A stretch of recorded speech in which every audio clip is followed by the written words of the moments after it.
नमस्कार दोस्तों, मैं advocate doctor Ajay Kumar Pandey, Supreme Court of India आपका स्वागत करता हूं हमारे कानूनी समाचार channel 4C supreme law partners पर। आज हम आपकी जानकारी में कुछ जोड़ने जा रहे हैं। बड़ा ही महत्वपूर्ण सवाल है और कुछ जो आम धारणा बनी हुई है उसको भी तोड़ने जा रहे हैं। हम बहस करेंगे कि क्या शाम सूर्यास्त होने के बाद पुलिस किसी महिला को गिरफ्तार नहीं कर सकती। अब कानून यह कहता है, अब पुलिस वाले कई बार इस कानून को तोड़ते हैं, एक्सेप्शनल सर्कमस्टांसेस बताते हैं, अपवाद बताते हैं। यूं तो जब महिला की बारी आती है तो महिला को बिना महिला पुलिस की उपस्थिति के उनको थाने ले जाना, उनको बुलाना, उनसे पूछताछ करना भी कानूनी तौर पर वैध नहीं है। लेकिन मापदंड तो शायद पुलिस और पुलिस अधिकारियों के लिए बने ही तोड़ने के लिए हैं। खैर, अब ये जो एक बात है कि सूर्यास्त के बाद से लेकर के सूर्योदय तक आप किसी महिला को पुलिस गिरफ्तार नहीं कर सकती है, तो सवाल यही है कि अगर आपके साथ ऐसा हो रहा है या आपके घर पुलिस रात के वक्त आती है किसी महिला को गिरफ्तार करने, तो आपके क्या अधिकार बनते हैं और इस बारे में कोर्ट क्या कहता है। तो देखिए, एक बड़ा ही महत्वपूर्ण जजमेंट आया है और ये जजमेंट आया है मद्रास हाई कोर्ट से। जी हाँ जनाब, ये मसला है कि यहाँ पर मद्रास हाई कोर्ट ने अब तक के आए हुए सुप्रीम कोर्ट के जजमेंट को भी दरकिनार करते हुए यह फैसला दे दिया कि महिलाओं को सनसेट के बाद, सूर्यास्त के बाद और सूर्योदय से पहले गिरफ्तारी पे लगे कानूनी प्रतिबंध महज डायरेक्टरी है, अर्थात निर्देशात्मक है। यह पुलिस को कार्रवाई करने से रोक नहीं सकता है या रोकता नहीं है। जो इसका नेचर है, Madras SC ruling on arrest of women at night, court ने अपने फैसले में कहा कि directory guidelines and these are not mandatory requirements. Police ऐसा नहीं कर सकती है, कहीं नहीं लिखा कानून में। So friends, as this decision has come from Tamil Nadu, so let me give you the English version also. So this is your advocate Dr. Ajay Kumar Pandey from Supreme Court of India, Delhi. Today in this episode we are going to analyze a very important and significant ruling by the Madras High Court, which has clarified that the legal restrictions on arresting women after sunset and before sunrise are directory in nature only and are not mandatory.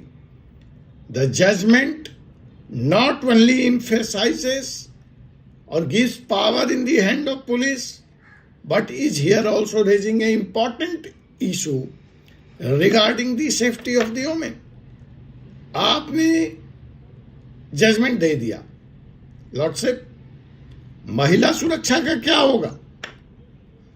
तो आइए देखते हैं कि इस judgement से पहले अगर हम पीछे जाते हैं तो ऐसी प्रथा देखने में आई है, मेरा भी अनुभव कहता है, कई राज्यों में ऐसा रहा है, साउथ और नॉर्थ के, कि महिलाओं को रात के समय गिरफ्तार नहीं किया जाता ताकि उनकी सुरक्षा सुनिश्चित हो सके। लेकिन मद्रास हाई कोर्ट ने इस प्रथा को तो बिल्कुल दरकिनार कर दिया और यह कह दिया कि यह प्रतिबंध जो है, रात के समय गिरफ्तारी नहीं हो सकती किसी महिला की, एक सुझाव मात्र है। और अगर पुलिस कोर्ट के इस निर्देश का पालन नहीं करती तो भी महिला की गिरफ्तारी वैलिड मानी जाएगी, अवैध नहीं मानी जाएगी, बशर्ते पुलिस को यह कार्रवाई करते वक्त अपने विवेकानुसार स्पष्टीकरण देना होगा कि उसने ऐसा क्या किया, ऐसी क्या बाध्यता थी, ऐसा क्या जरूरी था।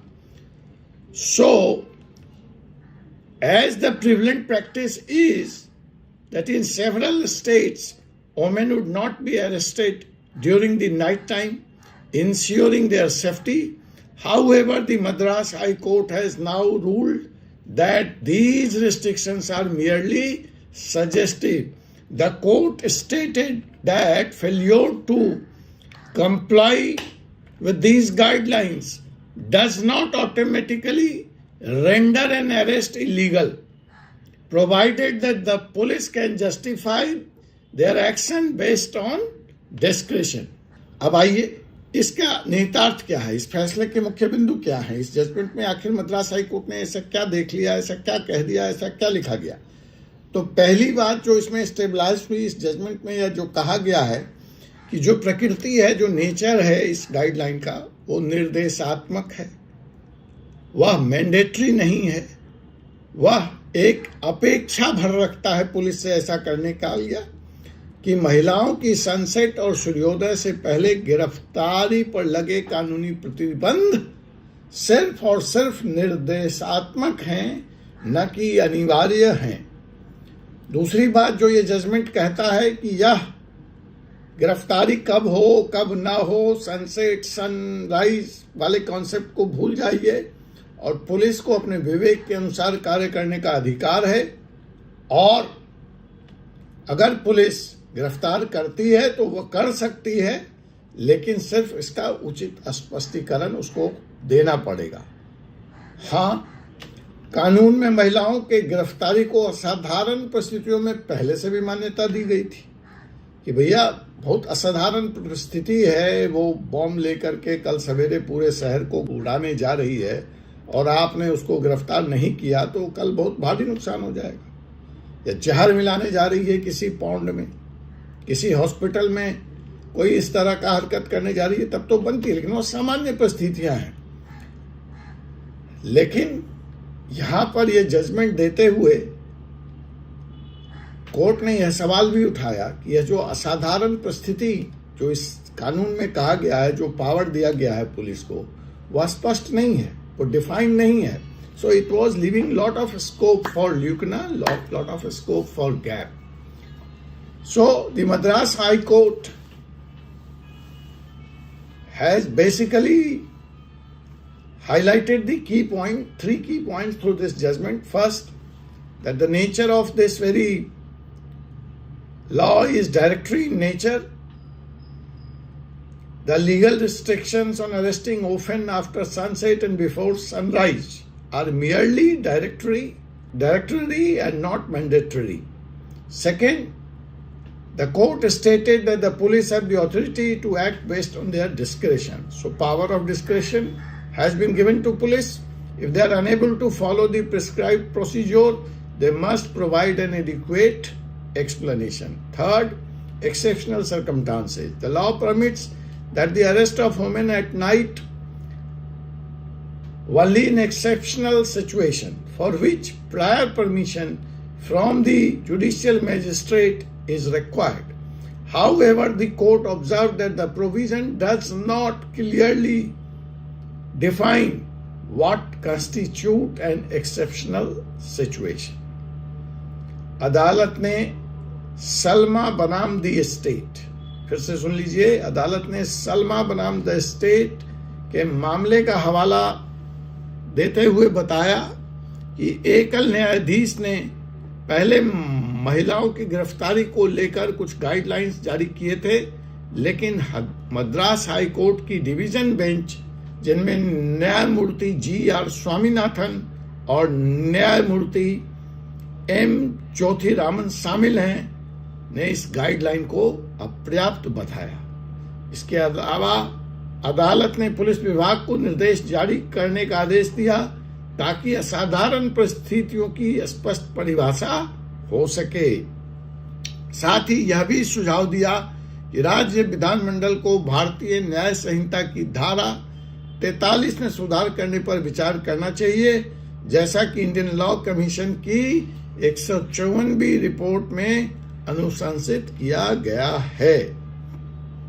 Referring to the case of Salma versus the state, the court noted that a single judge had previously issued guidelines regarding the arrest of the woman. However, the division bench comprised Justice G.R. Swaminathan and Justice M. Jyoti Raman found those qualities insignificant. Furthermore, the court directed the police department to establish clear guidelines to define what qualifies an exceptional situation. It also suggested that the state legislature consider amending Section 43 of the Bharatiya Nyaya Sanhita in line with the recommendation of Law Commission of India. जो case का background है Salma versus बनाम state, वह यह है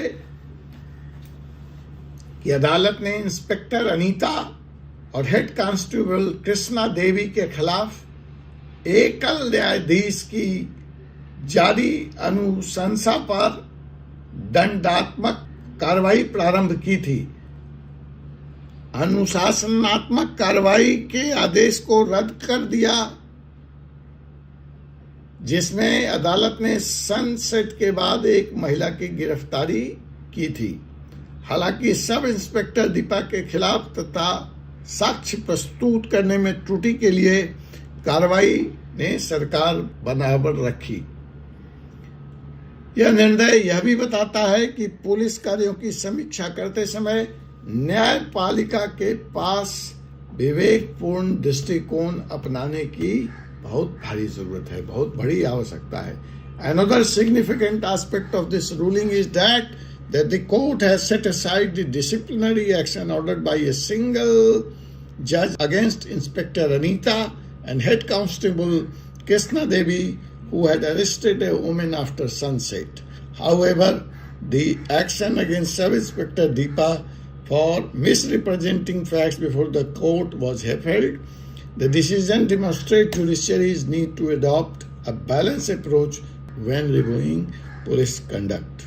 अब बात करते हैं सुप्रीम कोर्ट के इस तरह के केसेस में अब तक के क्या प्रेसिडेंट्स रहे हैं। सुप्रीम कोर्ट ने हमेशा यह सुनिश्चित किया है कि नागरिकों के मौलिक अधिकारों की सुरक्षा हो और पुलिस अपने विवेकाधिकार का प्रयोग करे। जो सवाल यहाँ पे उठते हैं वो है महिला अधिकारों की सुरक्षा। तो सुप्रीम कोर्ट के इस निर्णय में महिला सुरक्षा को उच्च प्राथमिकता दी गई है। विवेकाधिकार और सुरक्षा का संतुलन। अदालत ने पुलिस के विवेक के साथ साथ सुरक्षा के उचित मानदंडों को भी सुनिश्चित करने का आदेश दिया है।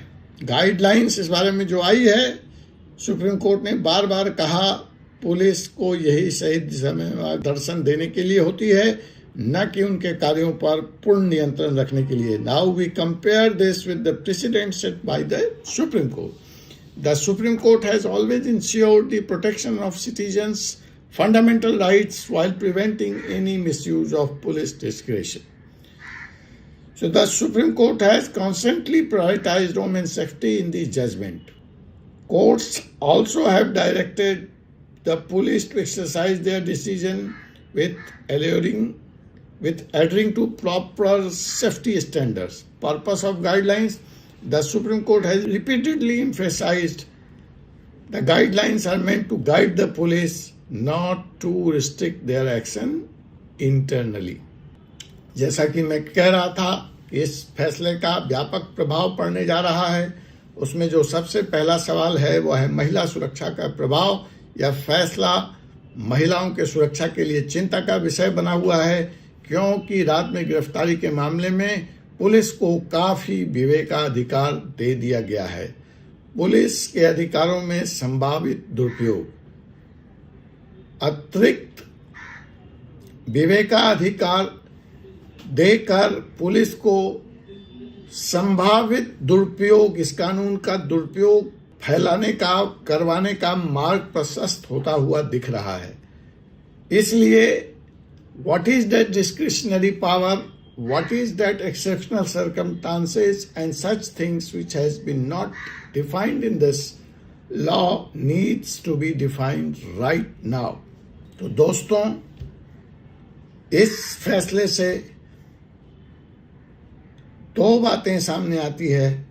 क्या यह फैसला, यह निर्णय महिला सुरक्षा के हित में उचित है? दूसरा, क्या पुलिस को इतना विवेकाधिकार देना सही है, उचित है? क्या इससे इस एक्ट के मिसयूज की, दुरुपयोग की संभावना बढ़ सकती है? इस बात पर, इस विषय पर हमारी कानूनी बहस जारी रहेगी और हम आगे के फैसलों और नीतिगत सुधारों का भी करेंगे इंतजार। अगर आपको यह वीडियो जानकारीपूर्ण लगा हो तो कृपया लाइक करें, शेयर करें और हमारे चैनल को सब्सक्राइब करें। कमेंट्स में अपनी राय और सुझाव साझा करें कि आप इस फैसले के बारे में क्या सोचते हैं।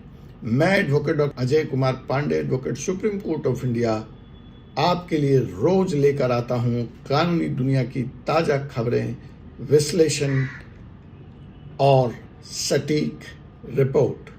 धन्यवाद और मिलते हैं फिर अगले वीडियो में। तब तक के लिए मुझे अनुमति दीजिए। Before I conclude, friends, this judgment has raised two serious questions. Number one, is this decision truly in the best interest of women's safety? Second, is it acceptable to grant the police such wide discretionary power, or could this lead to potential abuse of this very law also?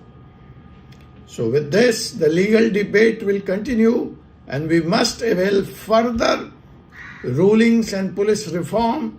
If you find this video informative, please like, share and subscribe to our channel. Share your thoughts and suggestions in the comment box about what you think of this judgment. I am Dr. Ajay Kumar Pandey, bringing you the latest news and analysis from the legal world. Thank you and see you in the next episode.